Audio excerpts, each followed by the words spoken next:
துரியோதனனும் திருதராட்டிரனும் ஒரு விரிவான வரலாறு. குருகுலத்தின் பெரிய பிள்ளையாக திருதராட்டிரன் கண்களில்லாதவன் எனினும் ஆளுமை மிக்கவன். கௌரவர்களின் முதன்மை வாரிசாக துரியோதனன் சிறு வயதிலிருந்தே அதிகார வெறியோடு வளர்ந்தான்.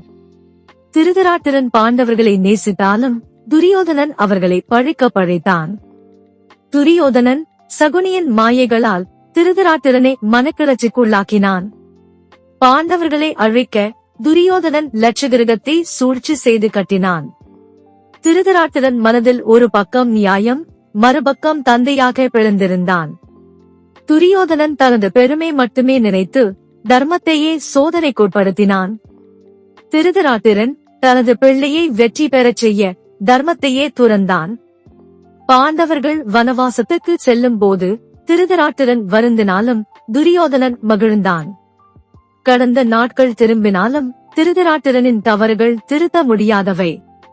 முருகப்பெருமானை நம்பினால் சேனலை லைக் செய்யவும், உங்கள் எண்ணங்களை கமெண்ட் செய்யவும், வீடியோவை பகிரவும் மற்றும் சேனலுக்கு குழு சேரவும்.